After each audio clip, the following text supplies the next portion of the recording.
bienvenidas, bienvenidos a todos y muchas gracias por participar en esta sesión que realizamos hoy online en abierto, donde pues estaremos conversando un ratito sobre los retos que encontramos en el futuro educador en el sector gastroeducativo. Mi nombre es Arantxa Mongelos y soy una de las coordinadoras de este evento y de lo que vamos a presentar hoy en este rato que vamos a estar con todos vosotros.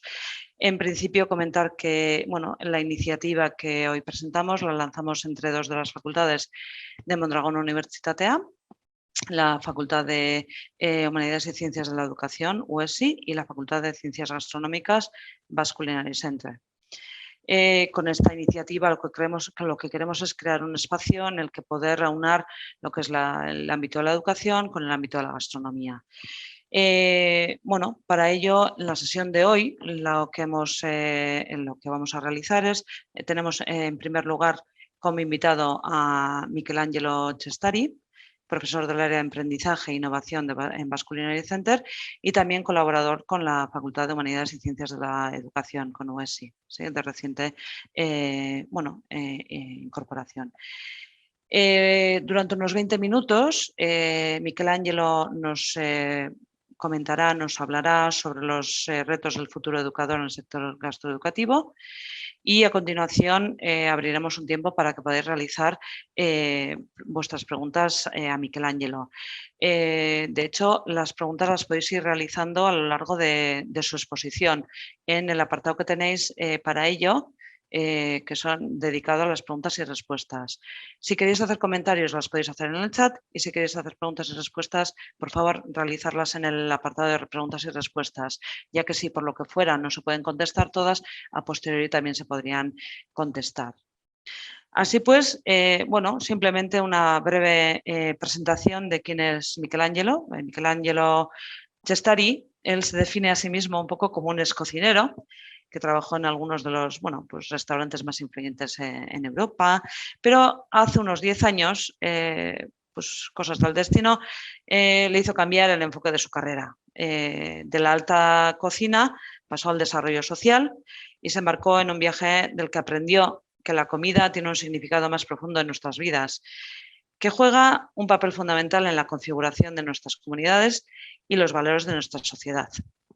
Todo esto le lleva a ser parte de algunos programas de desarrollo asombrosos en Bolivia, Colombia, México, Nepal, en los que el empoderamiento y la educación a través de los alimentos estaban en el centro. Como hemos comentado antes, ha trabajado en el Basque Culinary Center en el área de emprendimiento e innovación y es un ferviente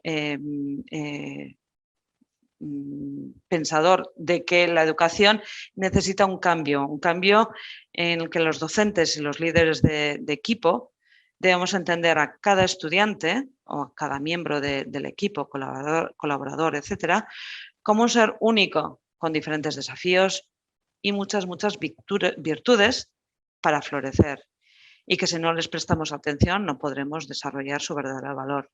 Así pues, bienvenido Michelangelo y gracias por estar con nosotros en esta sesión de hoy, en que hablaremos los retos que se nos plantean, ¿no?, hoy en día en el sector. ¿Qué retos que pueden ser internos, pueden ser externos? En una sociedad cambiante, pospandémica, con una guerra ahora en Europa, una revolución a nivel tecnológico, pues todos estos cambios que estamos viviendo, demasiados componentes, ¿no?, que inciden en los negocios, en las relaciones, en la transferencia del conocimiento.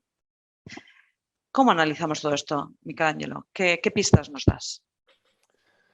Primero, Arantxa, gracias. Y de hecho, si el texto que acabaste de decir me lo mandas para yo ponerlo en publicarlo o algo, porque está hermoso. Gracias de verdad por tus palabras. Sí, precisamente en estos 20 minutos quisiera hablar de una manera muy general, ¿no? Justamente todo lo que estás diciendo en este instante, porque creo que estamos en un momento muy especial. Yo sé que puede ser un poco complejo decirlo en medio de saliendo de una pandemia y vemos el mundo como no en pedazos, pero y sobre todo el sector, ¿no?, que hay tenemos tantos retos en el sector, sobre todo post pandemia, durante la pandemia, pero creo que es un momento muy especial, muy lindo, en el cual, si soy totalmente honesto, me siento afortunado de vivirlo, porque creo que tenemos la oportunidad de reconfigurar la industria eh, ir en una mejor dirección, ¿no? Yo quisiera compartir pantalla y nada, contarles un poco en este corto tiempo que me refiero, ¿no? Entonces, bueno, en la presentación hablamos de retos del futuro para el educador en el sector gastronómico, gastroeducativo, en el contexto post-pandémico. Yo creo que también entender que un profesor o un capacitador, un lecturer en el sector, es una persona que también ha trabajado en el sector, ¿no? Entonces vemos esos dos mundos, ¿no? La parte educativa y la realidad. Y creo que tenemos una oportunidad muy linda de mejorar, inclusive cómo educamos, cómo capacitamos y cómo motivamos a nuestros chicos en el futuro, ¿no? La presentación tiene 3 partes, muy rápida. La realidad, hablaremos un poquito de esa realidad que vivimos hoy en día, una realidad que creo que todos la conocemos. O sea, yo ahorita no voy a decir nada raro, o sea, voy a hablar de algo, tratar de presentarlo. Los retos, ¿no? Esos 2 retos que pueden ser retos o oportunidades también, ¿no? Cosas hacia el futuro y al final una reflexión muy, muy simple, ¿no? De cómo cerramos esto. No de el cómo o la acción o la solución como tal, no, sino inclusive una reflexión que deberíamos llevarla nosotros hacia el futuro, ¿no? Porque terminamos siendo nosotros mismos los que tenemos que ofrecer una solución, ¿no? Entonces empecemos, hablamos de la realidad, ¿no? En la realidad ahorita hablamos de 3 cosas que para mí me parecen fundamentales de la realidad que estamos viviendo hoy, y ya esto ni siquiera es durante la pandemia, sino es algo que llevaba años antes de la pandemia, ¿no? Y que la pandemia lo único que hizo fue acelerar un proceso, ha sido un catalizador de muchas cosas, ¿no? Mucha gente dice, la pandemia ha cambiado nuestras vidas, y no es así, de hecho, de todo lo contrario. O sea, la pandemia lo que ha hecho es acelerar muchos procesos que ya llevamos viviendo desde hace ya un par de décadas, sobre todo en estas últimas 2 décadas más o menos, los 2000 para acá, en cómo consumimos, cómo nos comunicamos, cómo nos relacionamos, o sea, cómo compramos comida, cómo comemos, en qué creemos, ¿no? O sea, la pandemia lo que ha hecho es acelerar muchos procesos. Y ahorita vamos a hablar de 3 cosas dentro de la industria que, en mi opinión, son muy importantes y que nos describen esa realidad donde estamos, ¿no? Ahorita, ¿no? O sea, lo primero, entender que el sector gastronómico, los restaurantes, todo el sector, la hostelería, es un sector enfermo y débil, ¿no? Y suena un poco, que no suene mucho a crítica, pero es una realidad. Tenemos que ver nuestros retos, ¿no? Y no solo por la pandemia. Es un sector que llevaba tiempo débil, cansado, que apenas podía moverse. Y por tres cosas importantes, ¿no? Que no son las únicas 3 cosas, pero creo que son importantes. Quiero decir que no con esto quiero decir que no aporta valor a la sociedad o que no vale la pena entrar a trabajar o invertir en el sector, sino que es un sector que vemos sus retos y al ver los retos podemos mejorar y avanzar, ¿no? El primero para mí obviamente es la pesadilla de los números, ¿no? La parte económica del sector, ¿no? Es un sector que nunca ha sido totalmente sostenible a nivel financiero. Es un sector que los márgenes son hiper pequeños, o sea, no es un sector que tú digas, bueno, vamos a invertir en el sector. El que invierte es por pasión, por gusto, pero no realmente porque quiere tener un retorno atractivo, ¿no? Es un sector frágil que la pandemia simplemente nos hizo ver un sector frágil. Eso fue todo. O sea, no es tanto la pandemia, sino nos demostró que era un sector frágil, ¿no? O sea, en números vemos que la estructura de costos es terrible, terrible en el sentido de que no tenemos margen de maniobra, ¿no? Hay muchas otras cosas que también tenemos que tomar en consideración. Es un sector también donde las barreras de entrada son muy bajas, entonces la competitividad es muy alta, se generan un sector hipercompetitivo, hiperdenso, con poca posibilidad de maniobrar o de innovar. La mayoría de los emprendedores estamos ahogados y es difícil de alguna manera cambiar los procesos para mejorar, y eso hace que tengamos que hay una alta tasa de cierres de restaurantes o una alta rotación en el sector, ¿no? Los márgenes, como digo, son muy bajos.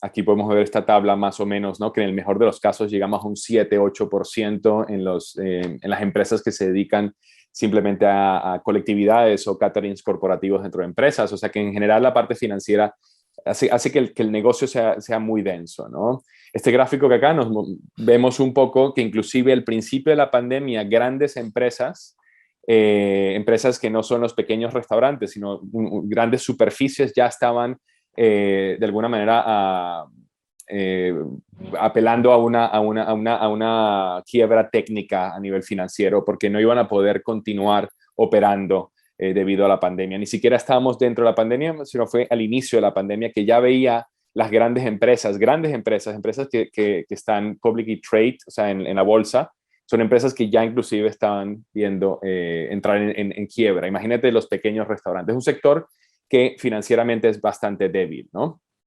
Que eso hace que esté enfermo el sitio, ¿no? El número 2 son las condiciones laborales, ¿no? Algo que yo creo que la que conocemos, ¿no? El gran problema, las condiciones laborales en el sector.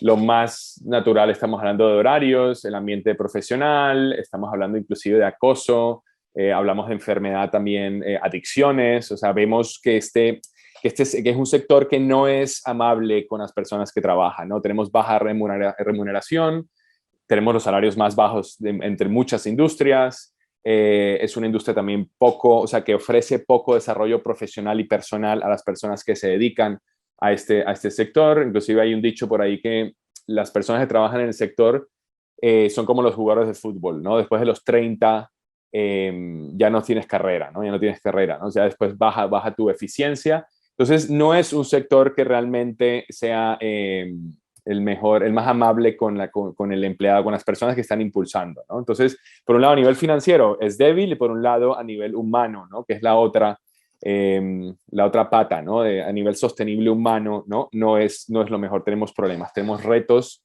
en esto, ¿no?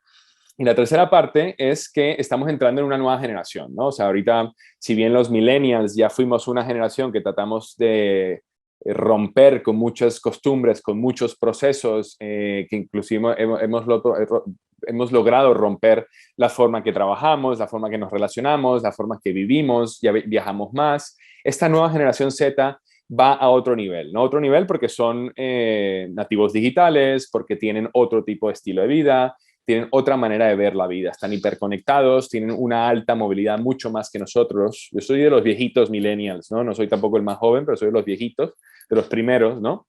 Esta nueva generación tiene nuevas oportunidades, tiene nuevas perspectivas de vida, tiene otros valores profesionales y esta generación no está viendo el sector como un sector para desarrollarse a nivel profesional. ¿Por qué? Porque estamos viendo que las condiciones no son las mejores, desarrollo profesional y personal no es el mejor, y porque, bueno, la pandemia tampoco nos ha ayudado a dar confianza. Y estas personas tienen otras oportunidades. Y hemos visto inclusive en los pasados años un decrecimiento, ¿no? de la cantidad de estudiantes o de personas que han querido entrar en el sector, ¿no? A estudiar, ¿no? Sobre todo en los institutos técnico-vocacional, ¿no? Hemos visto que es crítico en muchas partes, yo lo he visto en Latinoamérica en varios países, aquí en Europa también, en España, en Dinamarca, en Croacia, lo hemos visto también en las escuelas de hostelería de estos países. Y es un gran reto porque no tenemos profesionales. Hay, de hecho, el gran problema que tenemos ahorita en muchos países es que nadie quiere trabajar en el sector.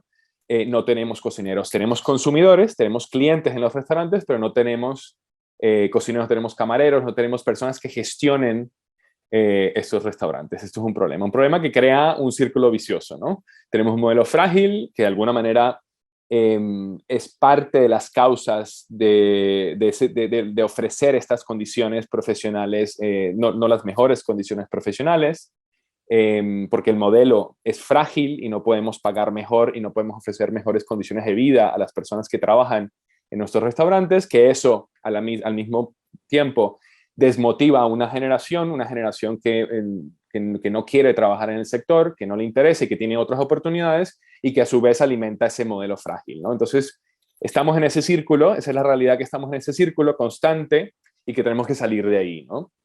Tenemos que salir de ahí, tenemos que ver cómo vamos, ¿no? Cómo a esto, ¿no? Y ahorita vamos a la parte de los retos, ¿no? Y en este caso yo trato de apuntar a dos retos específicos, no son los únicos dos retos que tenemos, que van un poco en consecuencia de esto. Tenemos dos retos que forman parte de la vida que tenemos en este momento, en este instante, en este momento especial que yo lo llamo especial, puede ser que no sea especial, ¿no? Pero para mí es especial y porque creo que estoy viendo, yo personalmente veo cosas maravillosas que están sucediendo y que obviamente toda transición es dolorosa, todo proceso de cambio es doloroso, hay mucha gente que lamentablemente se van a quedar, otros no, otros van a ver esa oportunidad, van a crecer, pero este proceso me parece lindo vivirlo, ¿no? Y nosotros como emprendedores, como profesionales y como educadores, como líderes, creo que tenemos un rol fundamental en este proceso, ¿no? En este cambio, ¿no? Y creo que es una oportunidad linda, ¿no? Entonces, los dos retos, ¿no? Hablemos así. Uno es que cada vez más, esto no es nuevo, esto ya lleva tiempo, cada vez más estamos yéndonos a un mundo mucho más sostenible, por lo menos pretendemos irnos a un mundo mucho más sostenible, ¿no? A un consumo responsable, una producción responsable, a tomar decisiones responsablemente, ¿no? Y eso lo tenemos que ver en todo el espectro, no solamente un espectro a nivel de mercado, a nivel de consumo, sino a nivel económico, a nivel medioambiental, a nivel humano, ¿no? Lo que hablamos de la parte de las condiciones laborales, ¿no? Eh, bueno, tenemos los Sustainable Developing Goals de las Naciones Unidas que obviamente de alguna manera generan un marco teórico, práctico, un marco teórico, ¿no? De a dónde deberíamos ir, qué decisiones deberíamos tomar como emprendedores, como empresas, ¿no? Entonces, el profesional del futuro en el sector ya no es solamente una persona que trabaja un producto bien o que preserva la cultura o las tradiciones o los procesos, sino es una persona que ve al modelo de negocios, que ve a la empresa de una manera mucho más holística, mucho más integral. Vemos la parte financiera es muy importante, pero la parte y la responsabilidad social frente a la comunidad, frente a todos los stakeholders dentro del modelo, en tus empleados, tus clientes, tus proveedores, tus inversionistas, tu comunidad alrededor, ese profesional en el futuro tiene que preocuparse por lo que sucede de una manera mucho más holística, ¿no? De lo que está sucediendo alrededor y obviamente el medio ambiente, ¿no? O sea, qué está pasando a nivel con el cambio climático, qué productos utilizo, qué cadenas de abastecimiento tengo, etcétera, etcétera. Entonces, ese profesional es mucho más complejo hoy en día, ya no es el mismo profesional de antes, que ya tenía cierto nivel de complejidad, pero ahora vemos un profesional mucho más complejo, mucho que tiene que estar capacitado en diferentes áreas. Ya no es solamente un área, sino es una persona que tiene que tener una mente mucho más amplia, de poder tomar decisiones mucho más integrales, ¿no?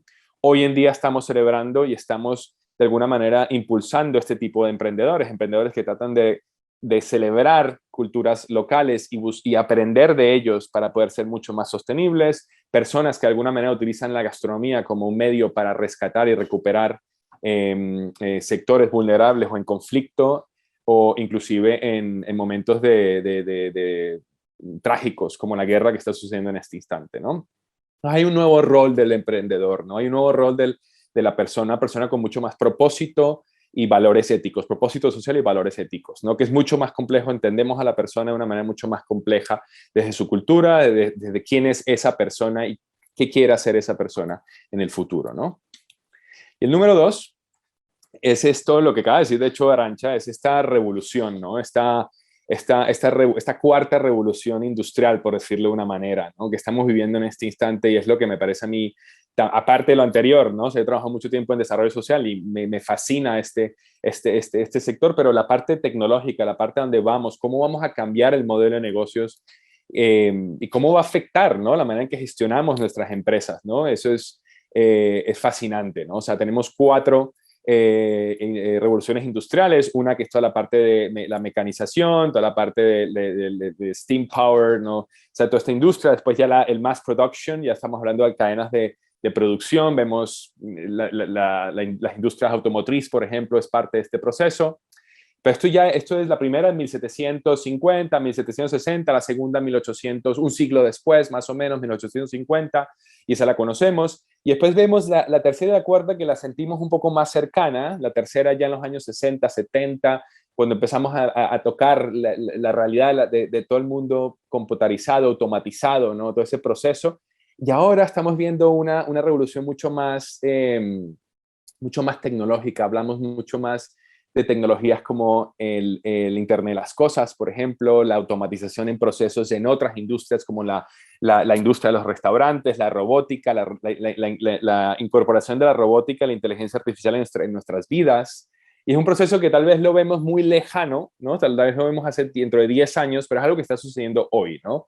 Hoy vemos restaurantes donde se está automatizando el proceso de orden y de pago. Estamos viendo cómo el Internet de las cosas nos ayuda a conectarnos con nuestros equipos para entender, para cuidar mejor la calidad del producto o inclusive la calidad del equipamiento, temas relacionados a mantenimiento, o robótica que nos ayuda a mejorar nuestros procesos y ser mucho más eficientes. Y todo esto nos va a ayudar a mejorar la forma en que nosotros operamos nuestros negocios y vamos a ser más eficientes y obviamente eventualmente la calidad de vida de las personas, ¿no? Pero eso no es así tan fácil, ¿no? Eso no va a ser así tan fácil. Vamos a tener que reentrenar y capacitar a muchas personas, ¿no? Entonces, ese rol del profesional, y ya para cerrar, cambia, ¿no? O sea, ya es otra persona, ¿no? Ya es otra persona a la persona que tenemos que educar hacia el futuro, ¿no? Y yo quisiera cerrar una reflexión rápida, un par de cosas. Es que uno es que no sabemos absolutamente nada de lo que va a suceder hacia el futuro, que esto yo creo que es lo lindo. Vivimos en un mundo VUCA, el llamado mundo VUCA, hipervolátil, hiperincierto, hipercomplejo, hiperambiguo, que creo que eso es lo lindo de este proceso. Y tenemos que empezar a educar a personas con una personalidad y una forma de trabajar mucho más flexible, mucho más adaptable, mucho más resiliente. Yo creo que esas empresas que lograron serlo son las empresas que están creciendo en este instante, ¿no? Nuevos roles, nuevas habilidades, nuevas competencias, ¿no? Y al final del día todo empieza en nosotros, ¿no? Como profesores, como líderes de este proceso, ¿no? Entonces, una frase que me dijo un colega en el Basque Culinary es que en el futuro los restaurantes y las empresas de alimentos ya de este perfil de servicios de alimentos ya no van a tener, ya el cocinero o el camarero como tal ya no va a ser la persona que está ahí, sino van a ser ingenieros, van a ser otro tipo de profesionales, ¿no? Y somos nosotros los profesores que tenemos que enseñarles o llevarlos en esa dirección, ¿no? Entonces tenemos mucha responsabilidad y nada, por ahí con eso cierro y quería dejarles esa reflexión. Gracias. No sé si me pasé el tiempo, seguramente. Tranquilo, Michelangelo. Creo que ha sido todo muy interesante y fascinante las aportaciones y reflexiones que nos haces desde tu visión. Yo, igual una reflexión sí que bueno, quería compartir contigo, ¿no? Una pregunta, ¿no? Has hablado de los millennials, la generación Z. ¿Cómo les ves a todos estas nuevas generaciones ante estos nuevos retos que se nos plantean?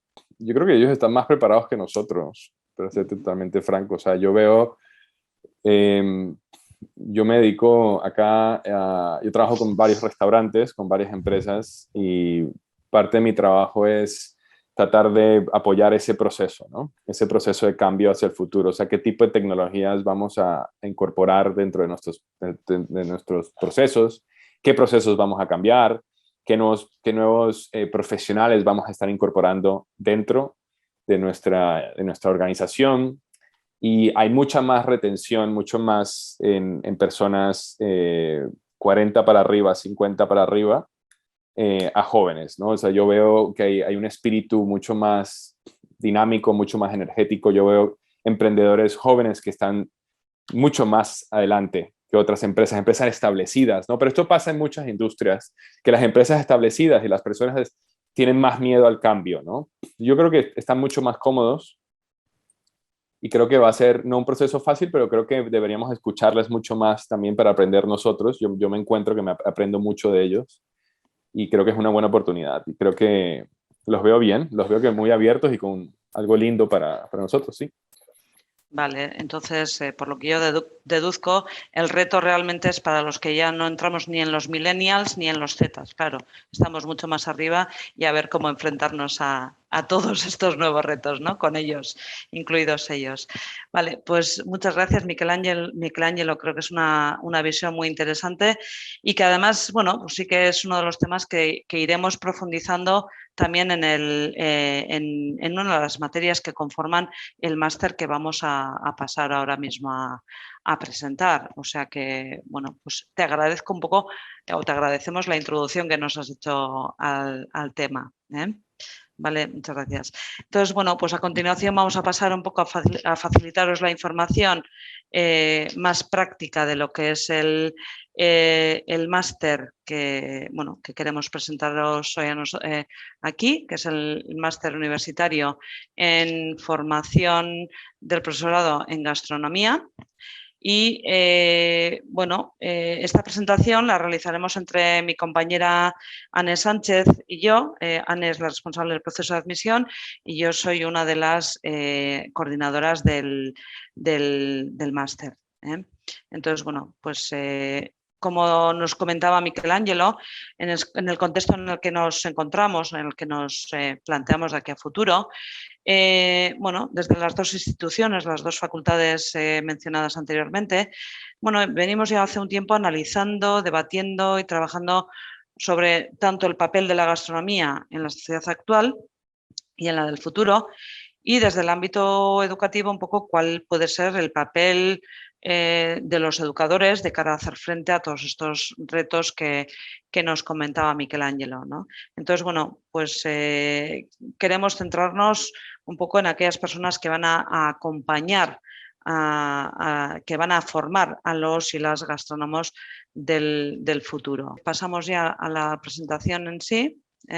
Y aquí, en principio, comenzamos por explicar cuáles son los objetivos, ¿no? ¿Qué es lo que queremos presentar? ¿Qué es lo que queremos, en lo que queremos incidir con este máster, ¿no? Entonces, pretendemos formar profesionales que sean facilitadores del aprendizaje en el ámbito de la gastronomía, pero que sean capaces de desarrollar un pensamiento crítico, creativo, innovador e interdisciplinar, que vemos que son requisitos indispensables para el ámbito en el que nos vamos a mover, ¿no? Es conocer contextos y procesos de enseñanza-aprendizaje necesarios en estos nuevos ámbitos, nuevos retos, y trabajar las competencias que el docente va a necesitar para la facilitación del aprendizaje en gastronomía, y para ello también queremos diseñar y desarrollar proyectos educativos que sean innovadores, de manera que podamos hacer frente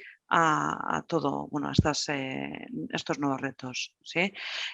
Pasando un poco más a información un poco más práctica, estamos hablando de un máster oficial, es decir, es un máster que cuenta con 60 ECTS, 60 créditos, y tiene un periodo lectivo que comenzará en septiembre de 2022 y finalizará en junio de 2023. A este periodo, dentro de este periodo hay un periodo de 4 meses que tendrá dos posibilidades un periodo de desarrollo del proyecto de 4 meses que contará con dos posibilidades de entrega. Una dentro del propio, en julio de 2023, y la siguiente sería septiembre-octubre de 2023. ¿Sí? Que esto sería un poco el trabajo fin de máster con el que todos los másteres oficiales cuentan. Estamos hablando de un formato 100% online. Y dentro de del máster en sí, una especificidad del máster es que cuenta con una opción de una estancia presencial de 3 semanas en el BCC, en el Basque Culinary Center. Contamos con un número de plazas de 30. La matrícula es la que aparece de esto. Os dará más información a continuación mi compañera Anne, y al ser un máster oficial es conducente a programas de doctorado. Vale, pero diréis, bueno, ¿y este máster quién lo imparte? Como hemos comentado anteriormente al comienzo de la sesión, lo impartimos entre dos de las facultades de Mondragón Universitatea. Mondragón Universitatea, que radica en el País Vasco, en Guipúzcoa, Vizcaya, en el País Vasco. Y son las facultades de Humanidades y Ciencias de la Educación, UESI, y la Facultad de Ciencias Gastronómicas Basque Culinary Center, BCC. Ambas facultades, cada una en su ámbito, pero ambas facultades tienen una amplia oferta de grados, másteres, doctorados propios. En el caso de la Facultad de Humanidades y Ciencias de la Educación, en el ámbito de la educación, la comunicación y el cooperativismo, y en el caso del Basque Culinary Center, en el ámbito de la gastronomía 360. Profundizando un poco en lo que es el máster en sí, cuáles van a ser las materias con las que va a contar el mismo. Por un lado, tenemos un par de materias, todas las materias que aparecen en esta diapositiva, todas ellas son obligatorias y cuentan con 6 créditos cada una. Y bueno, las primeras serían para contextualizar un poco lo que es el ámbito de la gastroeducación, ¿sí? El contexto educativo, tendencias, retos, el proceso de aprendizaje y el rol del docente. Y luego ya la segunda parte sería un poco más definir, ir definiendo un poco el proyecto, ¿no? Diseño de proyectos educativos, innovación en los procesos de enseñanza-aprendizaje, diseño de experiencias de aprendizaje. Estos llevarían a empezar a trabajar ya lo que sería luego el proyecto fin de máster, pero va a ser un proyecto que ya veremos luego también que se va a desarrollar a lo largo de todo el máster. Por otro lado, tenemos un itinerario modular en el que aparecen, las primeras son materias optativas, de las cuales habrá que elegir 4. ¿Sí?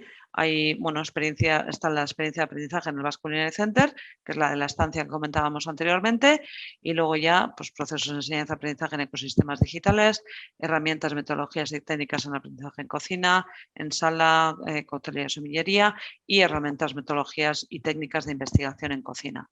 Y para finalizar, el desarrollo y defensa del proyecto, que es el trabajo fin de máster. Y todo esto, ¿cómo lo vamos a hacer? ¿Qué metodología vamos a utilizar? ¿Qué metodologías? ¿Y qué herramientas vamos a utilizar para poder llevarlo adelante? Bueno, el máster se basa en todo momento en metodologías activas, el aprendizaje basado en problemas, resolución de casos, proyectos, retos. En todo caso, en todo momento, el alumno va a estar en el centro y va a ser el que dinamice su propio aprendizaje. Para ello vamos a dotarnos de clases síncronas que serán periódicas, pero también tendremos tutorías individuales y grupales y en todas las materias habrá un seguimiento especial del proceso por parte de los profesores expertos que están impartiendo las materias. Es decir, por un lado tendremos las tutorías que 1 o 2 tutores se encargarán de acompañar al alumno en los distintos momentos del proceso del máster, pero en cada una de las materias el profesor experto irá acompañando también el proceso de aprendizaje del alumno o la alumna. Y todo esto, ¿a quién va dirigido o qué tipo de profesional o persona estamos pensando?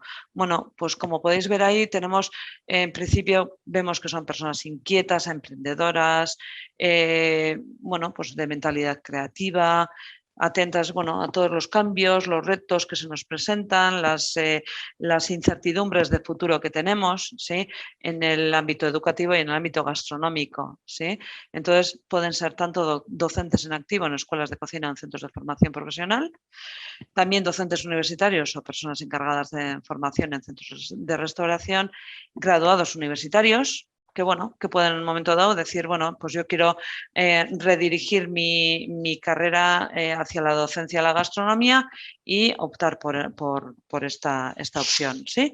Y también profesionales no docentes interesados en el ámbito de la educación, ¿sí? Todo esto, vale, ¿qué tipo de calendario o qué duración tendría? ¿No? Pues como comentábamos anteriormente, tendrá una duración de 9 meses de periodo lectivo y 4 meses de desarrollo de proyecto. ¿Sí? Son 60 créditos que viene a equivaler a unas 1.500 horas de dedicación total. ¿Sí? Estimamos una dedicación semanal de unas 15 horas. Como hemos dicho anteriormente, el periodo lectivo sería desde el 26 de septiembre de 2022 hasta el 16 de junio de 2023. ¿Sí? Y como he comentado anteriormente también, el periodo de desarrollo del proyecto tendría 2 posibilidades. Una sería desde enero, que es cuando se empieza un poco a definir lo que pueda ser un posible proyecto, al 12 de junio de 2023, que luego vendría la defensa del proyecto, o desde enero, que se comienza igualmente el comienzo de ese desarrollo, hasta el 20 de octubre de 2023 y luego sería la defensa de dicho proyecto, ¿sí? Entonces, bueno, a continuación ya pasaríamos a hablar del proceso de admisión, para lo cual le cedo la palabra a mi compañera Anne. Anne, cuando quieras. Gracias, Arantxa. Buenas tardes a todos y a todas. Como comentaba, mi nombre es Anne Sánchez y en este caso, bueno, soy la persona encargada de ayudaros a seguir todo el proceso de admisión para este máster universitario. Como vamos a ver a continuación, el proceso de admisión es muy sencillo, ¿sí? Todo el proceso se hace de una forma online, en el cual la inscripción se puede realizar desde nuestra página web o desde la página web de Mondragón Universitatea, accediendo a la información del máster y clicando en el botón de inscripción online. En este caso, el primer paso será crear un usuario, ¿sí? En este usuario os vamos a pedir que subáis algunos documentos y datos personales, y en un principio se validará esa documentación que tendrá que estar en vigor, ¿sí? Que puede ser un documento de identidad nacional o pasaporte también. Una vez que ya hayáis dado de alta a vuestro usuario, lo que os pediremos es que subáis los documentos académicos. ¿Con qué objetivo? Con el objetivo de ver si el perfil cumple con ese perfil o ese acceso sí que pedimos para este máster universitario, que tendrán que ser estudios universitarios previos. En ese apartado tendréis que subir la documentación requerida. Puede ser que estéis realizando estudios actualmente, por lo cual tendréis que subir las calificaciones que tengáis hasta el momento, y si no, será subir aquellos documentos en el cual se indiquen que ya habéis obtenido la titulación. A nivel internacional, estudiantes de un país, digamos, fuera de España, sí que también tendréis que presentar o bien un documento, un suplemento, sí, que en el cual se indica que vuestros estudios son conducentes a un máster, o si no, también se os pedirá una postilla de los estudios realizados. Además de esto, se os pedirá que subáis una carta de motivación en el cual nos indiquéis por qué queréis hacer este máster, ¿no? Cuáles son vuestras motivaciones, intereses, y también una carta de un currículum vitae en el cual nos indiquéis cuál ha sido vuestro recorrido hasta el momento. Y así nos podamos hacer una idea del perfil que contáis. Una vez que tengamos toda esta documentación, el siguiente paso, ¿cuál sería? La entrevista online con las coordinadoras, ¿sí? Se os cita una entrevista online, el proceso completo es online, y aquí la idea es contrastar la documentación que habéis facilitado y además poder conversar con vosotros, entender cuáles son vuestras inquietudes, intereses, y ver un poquito si este máster encaja con lo que estáis buscando, ¿sí? Si es el máster que encaja con vuestras inquietudes, y además también es una oportunidad de poder hablar con las coordinadoras y poder indagar un poquito más en lo que es el contenido del máster. Una vez que ya hayamos pasado la entrevista, en el plazo aproximado de 2 semanas, ya veis que es un proceso bastante sencillo, se os indica cuál es el estado de la candidatura. En este proceso, si todo va bien, se os indicará que podéis contar con una plaza, y en este caso se abona una cuota en concepto de reserva de plaza, que ya vamos a ver a continuación en la parte de pagos cuánto es el importe. Y una vez que la plaza esté reservada, ya el último paso sería realizar la matriculación oficial. Como veis aquí, bueno, lo voy contando, ¿vale? El coste del máster, el coste total del máster son 8.820 euros, de los cuales 1.000 se abonan en concepto de reserva de plaza, y el resto del importe se abona en 3 cuotas. La primera sería en ese periodo de matriculación, sí, que es en el mes de julio, entre el 16 y el 18 de julio. En caso de que las inscripciones se produzcan más tarde, la matriculación se realiza casi al instante, ¿sí? Suele ser un proceso bastante cercano a lo que es la reserva de la matrícula. Y una vez que ya hayáis hecho este abono, el resto, las otras 2 cuotas serían en diciembre y en marzo. Como podéis ver en la presentación, en el precio está incluido todo lo que es el acceso a la plataforma, el material didáctico, las sesiones síncronas que se incluyen en el máster, el seguimiento personalizado que ha indicado antes Arantxa, las tutorizaciones y, por supuesto, también pues, bueno, el acceso a todo lo que es la red de bibliotecas de Mondragón Universitatea. Y, por último, indicaros que al ser un máster universitario, sobre todo a nivel estatal, también contáis con lo que son las becas oficiales, ¿sí? Tanto del Ministerio de Educación como del Gobierno vasco en caso de residir aquí. de ser del País Vasco. En caso de estudiantes internacionales, también podéis contar con becas gubernamentales. En este caso tendréis que acceder a lo que son las páginas, digamos, más institucionales del Ministerio de Educación de cada país y ver las opciones que podéis contar para contar con becas propias para estudiar en el extranjero o para estudiar estudios universitarios oficiales. ¿De acuerdo? Y en un principio, con esta presentación terminaríamos, con esta parte terminaríamos la presentación, y sí que queremos dejar un momento para poder comentar dudas que tengáis en el apartado de módulo de preguntas y respuestas. Bueno, creo que alguna pregunta ya ha habido, ¿no? Sí, veamos un momentito a ver las preguntas. Si te parece, Arantxa, vamos a empezar con la primera, ¿sí? Que sería la pregunta de cómo, de alguna manera, cómo se pretenden tener, ¿no?, estas clases grupales que hemos comentado antes. Bueno, en principio, como hemos comentado, bueno, cada materia tendrá sus sesiones síncronas, ¿vale? Y para ello el profesorado, bueno, pues basándose en las metodologías activas, hará uso de las herramientas tanto digitales como no digitales que nos permiten hacer trabajo en grupo, trabajo individual, seguimiento en grupo, seguimiento grupal y bueno, pues facilitar todo este mecanismo. Como he dicho, cada materia irá indicando cuáles son las sesiones síncronas en cada momento que tendrá a disposición para los alumnos, y siempre se intentará poner un horario que venga más o menos bien a todo el mundo. Vamos con la siguiente pregunta. En este caso, bueno, estaría un poquito más vinculado con las salidas profesionales que tiene este máster. Bien, bueno, pues tal y como hemos comentado anteriormente, en principio lo que se pretende es que este máster permita ejercer en escuelas de cocina, universidades u otro tipo de entornos de aprendizaje gastronómicos, y también, bueno, pues que puedan implementar metodologías de enseñanza bueno, pues más novedosas, ¿no? Este máster es útil para desarrollar programas formativos con trasfondo social en proyectos de desarrollo regional, consultoría estratégica y de educación. Y por su vinculación con escenarios de futuro, como comentábamos anteriormente, los graduados y graduadas podrán estar en disposición de acompañar, pues, startups, proyectos de restauración, hostelería, actuando como asesores o asesoras en los procesos de crecimiento y formación. Genial, y muchas gracias, Arantxa. Vamos con otra pregunta. En este caso va un poquito más ligado a lo que es el proyecto final, ¿sí? Nos preguntan si cada persona puede escoger cuándo entregar el proyecto final.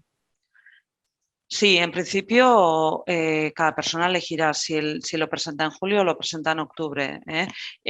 Para esto yo creo que también será importante, bueno, pues ver cuál es un poco la situación personal de cada uno y contar con el asesoramiento del mentor del proyecto, del tutor del proyecto, pero también del tutor personal que pueda tener cada alumno, y ver un poco cuál es la situación de cada uno.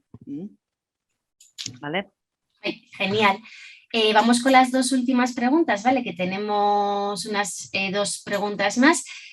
Por un lado, está vinculado en dónde poder encontrar más información o presentación de este máster, sí, el programa formativo, y otro vinculado a lo que son becas, ¿vale? Beca internacional. Si te parece, Arantxa, voy a dar respuesta yo a estas dos preguntas. Tranquilamente, adelante. Como he comentado antes, toda la información la podéis encontrar en nuestra página web. De todas maneras, os vamos a enviar a aquellas personas que estéis interesadas el dossier informativo donde incluimos toda la información sobre las materias que antes ha comentado Arantxa, y también, pues, bueno, información que os puede también ayudar un poquito en cuanto a salidas, el perfil y todo lo que tenga que ver con el máster. Así que si os parece, por un lado podéis hacer una búsqueda en la página web en el apartado de este máster, sí, y de todas maneras os enviaremos toda la información. Y en cuanto a las becas, sí que ha habido alguna pregunta sobre becas internacionales. Como he comentado, las becas que he pronunciado antes son becas que pueden ser beneficiarias, las personas que están residiendo aquí en España. Sí, aquellas personas que estéis en otro país, lo que tendréis que hacer es ver en vuestras instituciones gubernamentales, desde el Ministerio de Educación, qué opciones os pueden dar de becas, ¿sí? Para estudiar este tipo de estudios universitarios superiores y que es un máster oficial. En este caso, cada beca suele cubrir un porcentaje según también pues, uno de los criterios que tengan de los umbrales y diferentes requisitos que establece cada país o cada beca concreta, ¿sí? De todas maneras, si tenéis alguna pregunta concreta, nos podéis escribir sin ningún problema a nosotros. Os enviaremos la información de lo que nosotros conocemos, ¿sí? De las opciones que puede haber a nivel internacional. Si conocemos alguna, os enviaremos, o por lo menos donde podéis mirar también. Así que no dudéis en escribirnos si tenéis alguna duda sobre este tema. Y por ahora no hay ninguna pregunta más. Si no hay ninguna pregunta, vamos a cerrar la sesión. ¿Sí? Agradecer a todos y a todas vuestra participación. Arantxa, te dejo que cierres y que te despidas a las personas. Muchas gracias por haber participado en esta sesión con nosotros. Bueno, la grabación de la sesión también estará disponible, con lo que, bueno, pues cualquier otra, si queréis volver a ver la sesión y si queréis volver a hacer, bueno, pues cualquier duda que a posteriori os pueda surgir, no tengáis ninguna duda en contactar con nosotros y estaremos a vuestra disposición para comentaros cualquier duda. Muchas gracias a Miquel Ángelo otra vez y bueno, y si por lo que sea quedara alguna cuestión última, pues posteriormente las iremos respondiendo. ¿De acuerdo? Muchas gracias a todos y esperamos veros con nosotros pronto. Eso Un saludo. Hasta luego. Hasta luego.